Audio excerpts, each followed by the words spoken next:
Құранды сүйдіріп, 5 мал намаз сүйдіріп алсақ болды. Құранды жаттатуға hareket қылбайлы жас балдарға. Қайра дарат алдырып та қинабайды.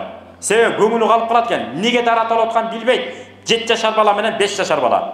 Ал қашан балағатқа жетіп баштағаннан баштап, ақ қараны ажыратуын, дарат Құран қармаш үшін дарат ал деген ананы үйретеміз. Ошон үчүн Ханафи фиқх бойынша Мұхтасардың 3 томдық Фатхул Бабил Иная деген кітап бар, сөз мұшымен жетіптай. Ошол кітапта келеді.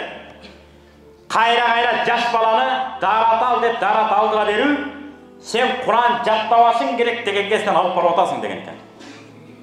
Жас бала білмейді деп неге тажап қалады екен дарат ала беріп. Ошон үчүн бір күнде бір жол дарат алды, болды. Андан кейін жөн эле кармап, колун чайкап коюп, Құран окуй берсе болот. 5 жашар балага, 7 жашар балага не кереги бар? А качан 10 жашар болуп, мына 12 жашка жакындап калгандан бала дарат алмайынча намаз окуганга болбойт, дарат алмайынча Құран окуганга тигиндей анан акырындап баштайт экенбиз.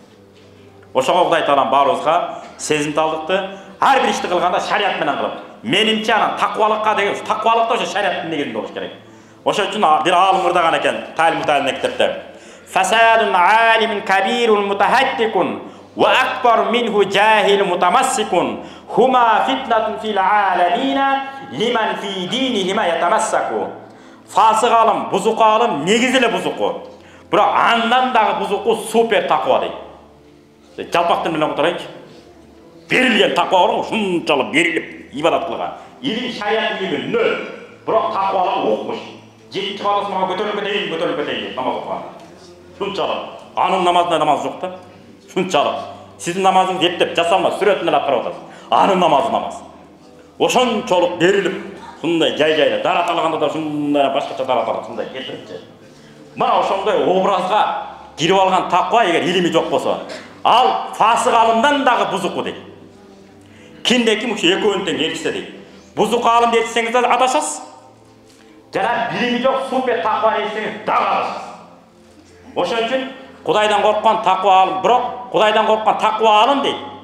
Өзүн элчип эле койт, бирок сөзүн баары элчишин керек дептир. Ал анткени ой менен айтпайт, шариаттагы адал аламды баары айтып берет дептир да.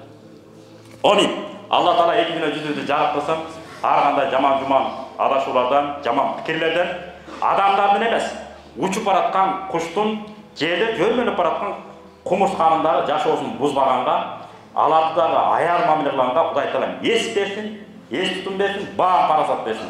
Валхамдулиллахи роббил аламин ва миналлахи